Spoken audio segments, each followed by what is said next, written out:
Hello everyone! Welcome back to another episode dito sa poltandesigns.com. Well, Poltan Designs channel nga pala.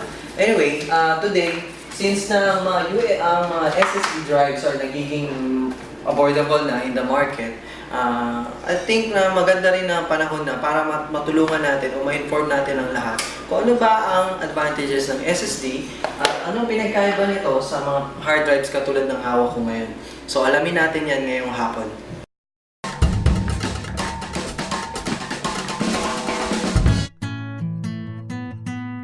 Okay, so nowadays, katulad ng sinabi ko sa inyo kanina, SSD are very fast. Alam natin na sobrang tuli ng mga SSD, halos iniwan ng speed nito ang mga hard drives.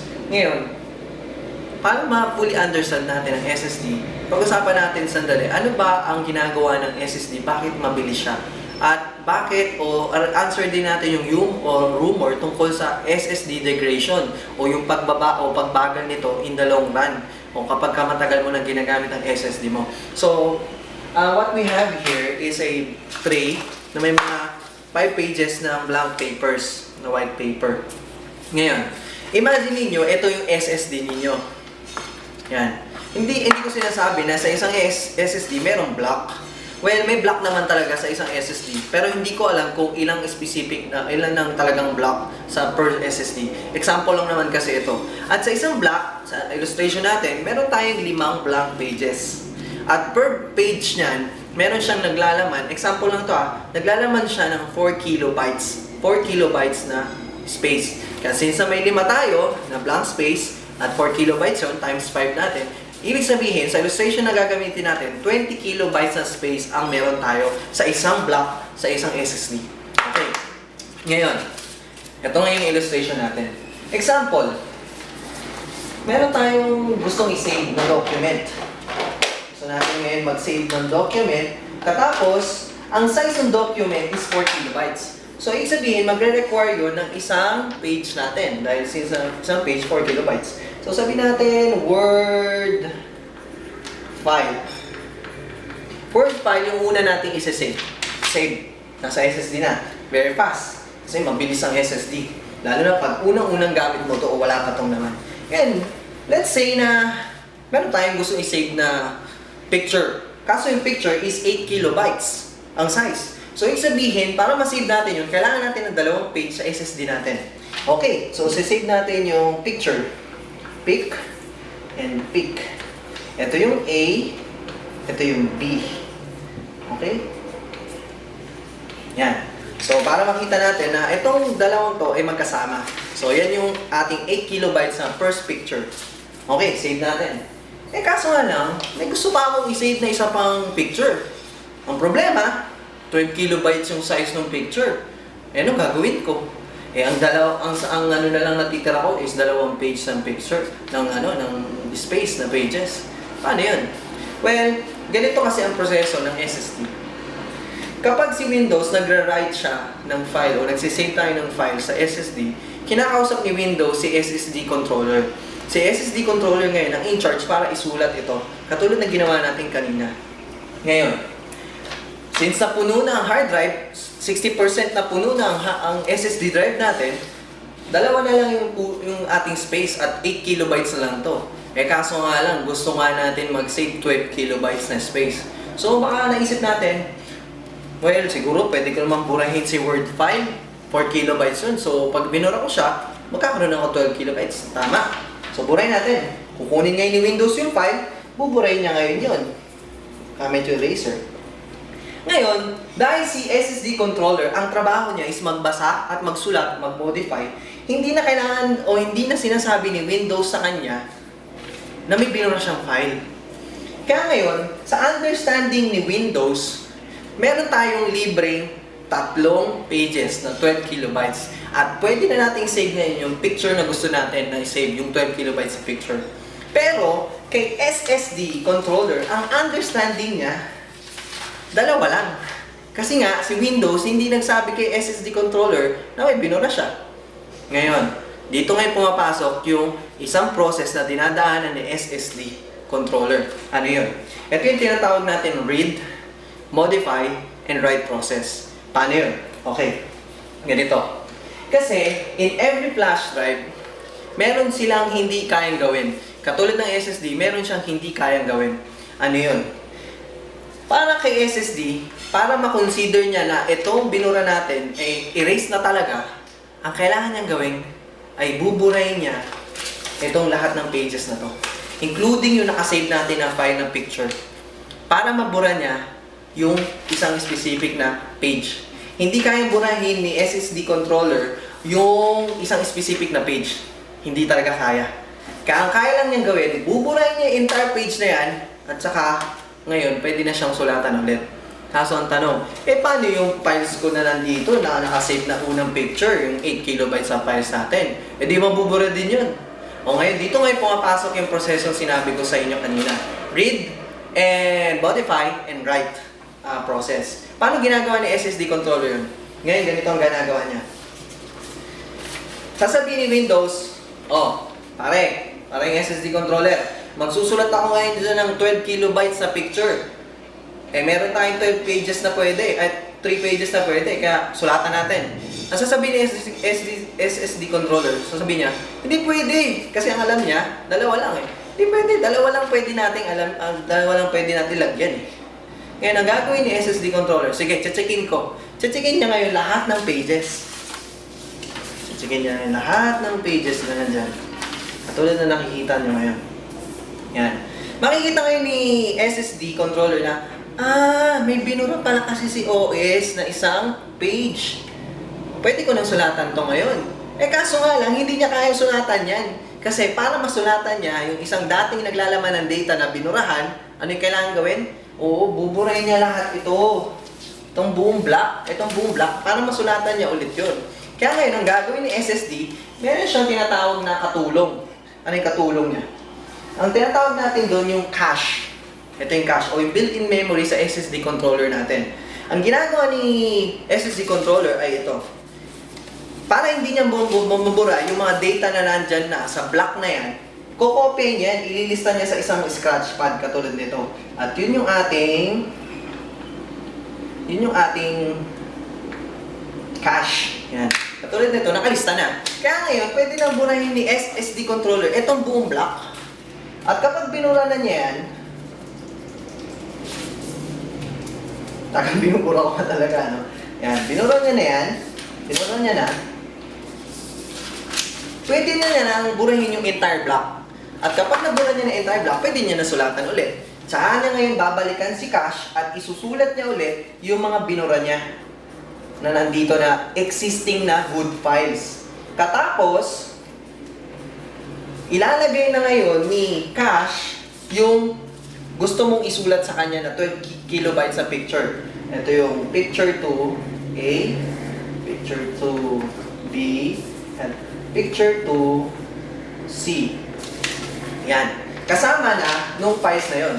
Katapos kasama na yan, isusulat na niya yan officially sa SSD drive natin. Kaya napansin nyo, mga viewers, kung gaano kahaba yung prosesong dinadaanan ni SSD controller para lang masulatan niya ulit yung dating binurahan natin na data. Ganon kahaba yung dinadaanan niyang read, modify, and write process. Kaya, dahil doon, kapag tumatagal ang hard drive natin, ang SSD drive natin, habang tumatagal at habang sinusulatan natin ito ng malalaking files, gigabyte na files ang sizes, the more na dinidegrade natin ang ability ng writing speed ni SSD. Pero yung reading speed niya, same pa rin. Kasi, babasahin lang naman niya. Pero writing, may dinadaanan siyang read, modify, and write process.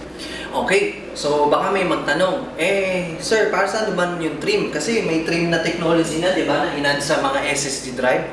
Para saan yung trim? Well, ganito yan, para maintindihan natin. Ito yung research ko. Pinag-aralan ko mabuti ko ano ba ang ginagawa ng trim o TRIM. Okay, so ang trim, imagine na natin, ito yung SSD natin at meron tayong another block. Sa block, may 5 pages. Okay, so imagine natin, meron na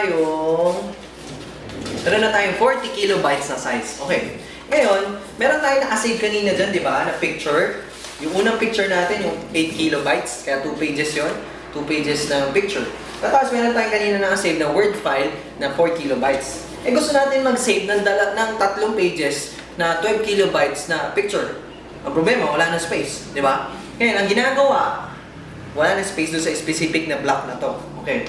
Ang ginagawa ngayon ni Trim ay ganito. Kapag si Windows nagsabi, oh, may binura si user. Ang binura niya yung Word file. So, buburahin ngayon ni Windows to. Buburahin natin. Ang gagawin ngayon ni Trim, maglalagay siya ng flag or ng label dun sa specific page na yun ay binurahan ni Windows. Katulad nito, lalagyan natin ng X. Okay. Nilagyan natin X. Ibig sabihin lang nito, palatandaan nito para kay SSD controller na ito ay hindi niya dapat sulatan muna. Kasi hindi pa nabubura o hindi pa nag-garbage collect yan. Ibig sabihin, hindi pa siya malinis. Hindi pa siya na totally na-erase kay SSD mismo. Kaya ngayon, kapag si user ay nag-save ng pictures na 3 pages na o 12 kilobytes sa picture at checkin ni SSD, saan ba siya pwede mag-slot? Saan ba pwede mag-slot? Ay, hindi pwede dito sa block na to kasi merong mark eh. Naku, saan nga maghanap? Maghanap ngayon siya sa ibang block.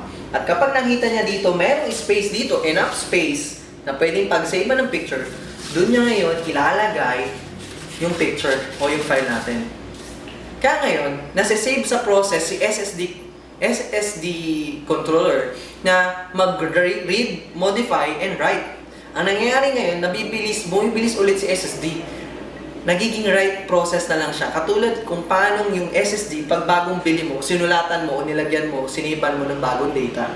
So, ang Trim ay sobrang useful para kay SSD. Kaya sinasabi ng marami, pag may Trim yung iyong SSD drive, mas maganda. Ngayon, meron din ako nakita na limitation ni Trim. May limitation din si Trim, syempre. Hindi naman siya perfect. Ang nangyari kay Trim naman, dahil sa si Trim ay nagpa-flag ng mga pages na hindi pa pwedeng sulatan hanggat hindi pa nalilinis ni SSD controller, ang gagawin lang niya, ang magiging limitation ni Trim ay ito. Halimbawa, marami nang naka-flag dito sa pages na to, sa every block, marami nang naka-label na rin. Ngayon, gusto niya magsulat. Kaso nga lang, requirements niya, blank na pages, yung malinis na page. Kaso wala pang nabubura. Kaya mangyayari ngayon, babalik si SSD controller sa proseso na read, modify, and write process. Kung babalik ulit siya sa pagbagal, sa pag-write, kasi nagbabasa muna siya, nagmo-modify pa siya, bago niya may sulat o ma-save yung data mo sa SSD mo. Kaya ang limitation ni Trim ay yung mismong capacity ng SSD drive natin mismo. At kung minsan, o madalas pa nga, ang mga murang SSD ay ang size lang niya is 60 GB. Merong 90, meron din 128. Kung may pera ka, 256 GB ang pinakamalaking size na available ngayon sa lahat ng consumer. Pero pag high-end na, may mas matataas pa dyan. So ngayon, nakita natin yung ilan sa mga limitation ni SSD at yung advantages niya. Advantages ni SSD ay sobrang bilis niya magsulat at magbasa. Ang disadvantage lang ni SSD ay bumabagal siya in the long run kahit may trim pa siya. At ang limitation niya, yung mismong capacity niya, yung size ng SSD itself. At isa pang limitation ni SSD ay syempre, kapag ang isang papel, parang ito, example natin, isang papel, binurahan niya na eraser, in the long run, luminipis yung papel at nasisira. Ganon din si SSD. Ang isang sa mga limitation niya is yung chips mismo niya. Yung mismong, pag na-reach niya yung limitation niya na pwede mo siyang sulatan, doon namamatay yung SSD mo. Which is hindi niyo naman din dapat i-worry kasi kung hindi niyo naman siya lagi ginagamitan o sinusulatan ng malalaking files. Okay, so naintindihan na natin ngayon yung tungkol sa SSD. Kumusta naman si hard drive? Well, katulad nitong nandito natin na example, itong Western Digital na Velociraptor. Ano bang kayang gawin nito? Ano ang advantage nitong si hard drive kay SSD? Ang isa sa mga advantage ni hard drive kay SSD, una, katulad nito, page na to, kay SSD, mas malaki yung whiteboard, no? Kaysa sa papel. Well, yung capacity. Mas malaki ang na-offer na capacity ng size ni hard drive kaysa kay SSD. At kung meron man kasing laki ng size ng kay hard drive, sobrang mahal kumpara kay hard drive. Ang katapos, si hard drive ay hindi natin makukumpara sa isang papel at lapis habang susulat at pagbura. Si hard drive ay parang whiteboard at isang whiteboard marker. Kung magsusulat tayo dyan, at katapos gusto natin burahin yung data na yun, walang problema. Sobrang dali lang para kay hard drive na magsulat at magbura. Ganun ang maganda kay hard drive. Ang magiging limitation lang ni hard drive mismo ay yung kanyang pen. Hindi ko sinasabing literally yung pen sa loob ng hard drive ha. Yung parang itong marker na to, kapag nawalan to ng tinta, hindi na to makakasulat dito sa whiteboard. Ang limitation ni hard drive, parang ganun din, yung mechanism niya. Since na may nag-rotate na mechanism dito, magiging limitation niya yung pagkasira ng mechanism na yun. Which is nangyayari after ng maraming years muna bago masira. At isa pang limitation ni hard drive is parang siyang matanda na, oldies na. Kaya ang bagal niya ng konti magsulat. Kumpara kay SSD, nasaksakan ng bis, kala mo printer kung magsulat. Yun ang pinagkaiba ng dalawang ito. Okay, the next question is, kailan natin at saan gagamitin ang SSD drive? At kailan naman natin gagamitin at saan ang hard drive? Okay, based sa experience ko, SSD drive na ito, nirate ko to, tapos thinking na mabibilis ang boot ng Windows ko at bibilis din yung pag-start up ng mga applications ko. At yun naman ang nangyari. Pero isa pa yung inisip ko yun, since sa malaking capacity ng drives na yun na naka-RAID at mabilis siya, inisip ko, bibilis din ang rendering time ko pagdating sa video at saka sa images. Which is nangyari nga. Kaso nga lang, nang nalaman ko na bumabagal pala ang SSD na the more na nag-write ka ng bigger files sa kanya, erase, write ka ng mga bigger files sa kanya, the more na pinapabagal mo yung SSD mo in the long run. At the more na pinapaigsi mo din yung buhay ng SSD mo. Kaya buti na lang, may nagsabi sa akin at ni-research ko. Kaya ngayon, saan natin gagamitin ang SSD? Ang pinaka-suggestion ko, suggestion lang naman, is gagamitin nyo ang SSD drive nyo para sa mga OS at saka para sa mga applications nyo, games, na kung saan hindi naman nagre-require ng everyday na usage is write and erase siya. Kasi yung mga OS, yung applications natin, one-time installation lang naman yan. Hindi tayo kailangan mag-install, reinstall, di ba? Kaya masisave natin yung buhay at mapaprolong natin yung buhay at performance ng ating SSD drive na tingin ko dapat nating gawin. Ngayon, saan natin hindi ito dapat gamitin? Hindi natin ito dapat gamitin sa pag-save o pag-ano ng mga files na malalaki katulad ng HD movies or mga rendering files natin, o hindi natin ito dapat gawing directory kung saan tayo nag-write ng mga files or bigger files natin sa Word. Kasi unang-una, katulad sinabi ko sa inyo, hindi natin mapupulong yung buhay ng SSD natin.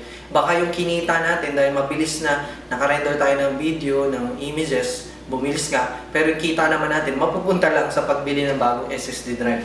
Okay, saan naman natin kailan gagamitin ng hard drive? May tatlong klase ng hard drive na spindle time. Yung bilis ng ikot ng mga disk nito sa loob.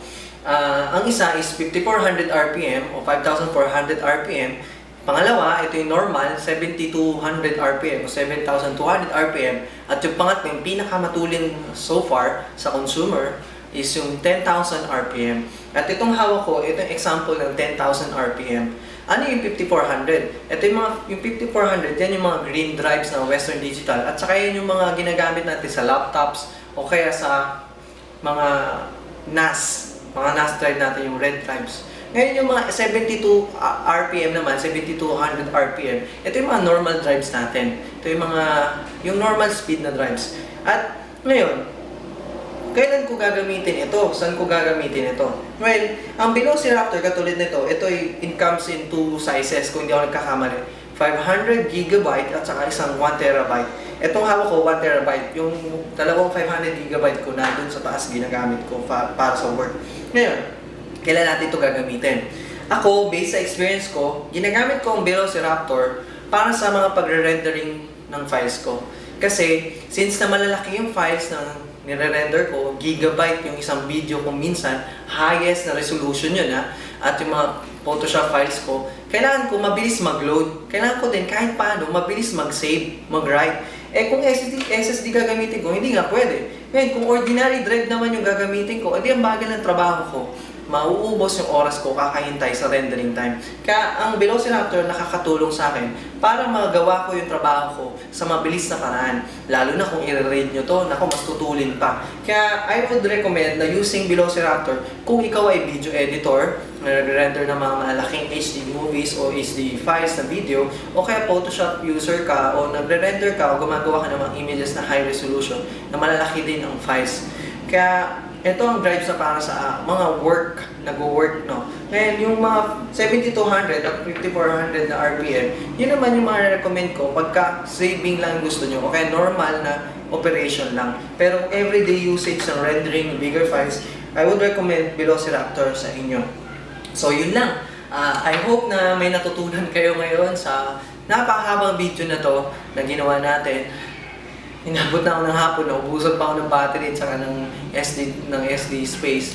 Pero anyway, I hope nakatulong sa inyo yung video na ito regarding sa SSD at saka sa hard drive na pinagkaiba nila. When at saan natin gagamitin ang mga hard drives na to. I'm not saying na pangit ang SSD, I'm not saying na pangit ang hard drive.